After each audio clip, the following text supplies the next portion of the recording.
Ben, je crois que là, il y a également d'innovation, Nathalie, c'est ta découverte. Alors, c'est une vraie découverte. C'est marrant parce que c'est justement là, à Louvernay, où votre grand-père est né, qu'on va aller. Ce site d'exploitation de la chaux, il date du 19e siècle. Il est depuis 50 ans totalement abandonné. Mais c'est aussi cette découverte, une histoire d'amitié, une amitié qui a commencé sur les bancs de l'école entre Guillaume et Vincent. Et ils se sont dit tous les deux, pourquoi est-ce qu'on ne réhabiliterait pas ce site d'exception pour en faire un site touristique et écologique. Écoutez bien, écologique, c'est quand même pas banal quand on parle d'un site d'exploitation de la chaux.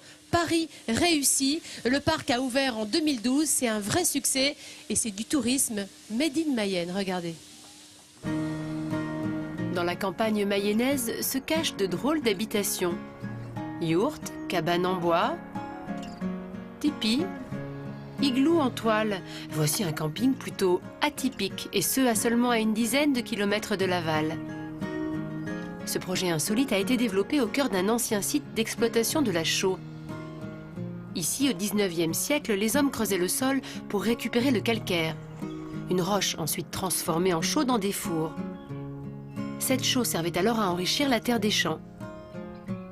L'arrivée des engrais chimiques sonne la fin de la chaux et cette carrière est abandonnée jusqu'au jour où 4 amis originaires de la région décident de racheter le lieu pour en faire un camping d'un nouveau genre. Je te laisse mettre le beurre. Et puis, ouais, moi je m'occupe de préparer les cafés et les thés.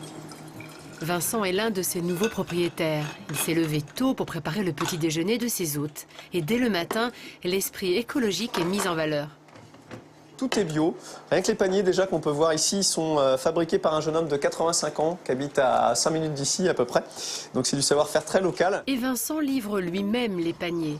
Non pas en voiture, mais en petite charrette. Vous avez quoi? Là, c'est un moment privilégié dans la journée parce qu'on a l'impression d'être les seuls ici. Et les gens, quand ils vont se réveiller, donc ils vont avoir le petit déjeuner qui les attend sur la terrasse. Et là, bah, c'est pareil pour eux, c'est très sympa de se dire on se lève et tout est prêt. Il est à peine 8 heures et la brume donne l'impression d'être sur une autre planète. Guillaume, autre membre fondateur du projet, rejoint Vincent pour la distribution au fil de l'eau. Une balade dans un autre monde. C'est à chaque fois des endroits où justement le but c'est d'être dépaysé en très peu de temps et d'être se sentir au milieu, on ne sait pas où. On ne sait pas, ça pourrait être au Canada, ça pourrait être à l'autre bout de la planète. Ça va, bien dormi? On vous amène le petit déjeuner. Oh, moi j'ai bien dormi. Eh ben parfait. Ah, c'est une sensation particulière. Ouais, c'est sympa. Eh ben, très bien. C'est calme. Dormir sur l'eau, loin de tout. Une expérience inédite. L'impression d'être au Canada, de remonter l'Amazonie, mais sûrement pas d'être à quelques kilomètres de Laval.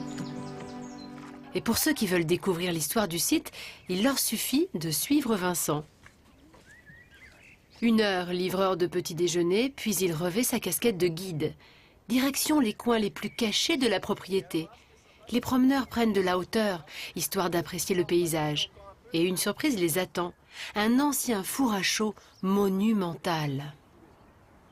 De quoi impressionner les visiteurs et même ceux qui sont originaires de la région, comme Claudette. C'est un patrimoine local que l'on ne connaît pas et ça mérite vraiment d'être vu. Tous apprécient également le travail et la démarche écologique des créateurs du site. Partager cette envie de la nature, des choses qui sont aujourd'hui essentielles. Voilà, en tout cas, moi, ça m'a bien plu. Et ça nous plaît parce qu'on revient, voilà, en plus.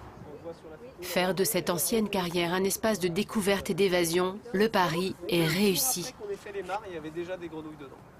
La visite terminée, Vincent prend une pause bien méritée. L'occasion de se rappeler les débuts du projet. Donc à la base, c'est l'histoire de deux gamins qui sont nés dans la même maternité à 4 jours d'écart, qui ont toujours été voisins et qui étaient à l'école ensemble. Ils rêvaient comme ça sur les bancs du lycée en se disant un jour, il faudrait qu'on fasse quelque chose avec la nature, avec la famille aussi, parce qu'on est très très proche de la famille, et avec l'idée de se dire il faut qu'on remette un petit peu qu'on redore le blason de la Mayenne, qui est quand même un département magnifique et pourtant pas assez connu. Aujourd'hui, l'équipe s'est étoffée au point de devenir une belle aventure humaine, mais aussi familiale. Ainsi, les enfants de Vincent, Romane et Maëlle sont toujours prêts à donner un coup de main. Surtout lorsqu'il s'agit de pêche aux écrevisses. Et Romane est devenue experte pour reconnaître le mâle de la femelle écrevisse. Là, c'est un mâle parce que là, il y a plein de petites pattes. Et au-dessus, il y a ça, qui n'est pas une paire de pattes, qui sert à féconder la femelle. Le site donne l'occasion de se rapprocher de la nature, de quoi récolter des souvenirs inoubliables. Ah, avec, regarde, 11h27, pile poil, poum poum, c'est du direct. Hein. Regardez, on est installé au pied de ce château neuf avec Nathalie qui nous parle de... C'est vrai qu'il y a beaucoup d'innovation là. C'est une jolie Quelle bonne façon de réhabiliter. Absolument, de réhabiliter. Et puis ce site, il est devenu le premier parc touristique écologique d'Europe. J'aimerais qu'on revienne sur ces hébergements un petit peu insolites quand même.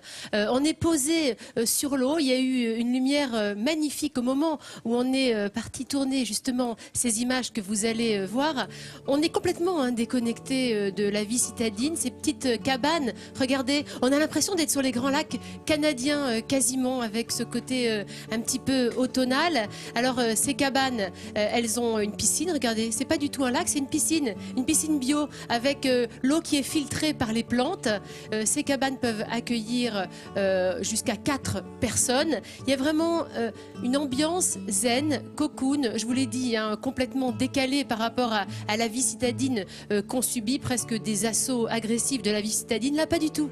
Là, on est tranquille. On est dans une ambiance très écologique, on est chauffé avec un poêle à bois, évidemment, forcément. Les toilettes, évidemment, sont sèches, avec même la cuvette en plastique, elle est recyclée, on récupère l'eau, tout est vraiment bio, écologique, presque de A à Z. Et c'est un lieu où je me suis laissé dire quelques demandes en mariage ont été faites, et on comprend pourquoi, parce que regardez, soit on se demande en mariage, soit on vient y passer une nuit de noces, mais c'est vraiment un lieu hors du temps, et quel pari fantastique, hein.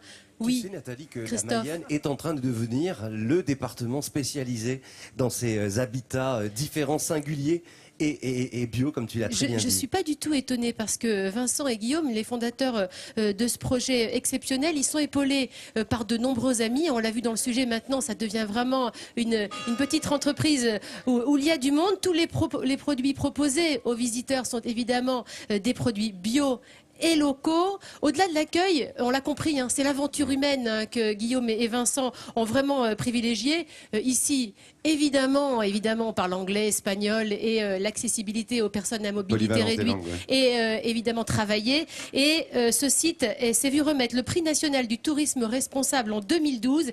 Et en 3 ans, ils ont déjà accueilli 150 000 visiteurs. C'est vraiment de bonnes raisons pour que cette découverte devienne un sourire de France que je remets à Vincent, Guillaume, Julien et Eric, parce qu'ils sont venus en masse. Regardez, voilà, ils sont venus tous les 4. C'est une vraie aventure humaine. Quel pari formidable vous avez relevé et réussi. Merci beaucoup, ça fait vraiment chaud au cœur et on espère que ça va que continuer comme ça. On l'espère chaud au pour cœur vous dans aussi, une ancienne exploitation de chaux, c'est parfait. C'est Bravo vrai. les garçons. Et puis, je ne sais pas si j'ai le temps de parler de leur projet de potager rapidement. On en parlera dans leur projet, évidemment. On met tout sur France3.fr, quoi qu'il arrive. Sur notre site Facebook. Bravo, félicitations, Bravo la valeur à vous, ajoutée. messieurs. Vous avez vu à l'accueil un magnifique sourire de France remis ce matin alors que...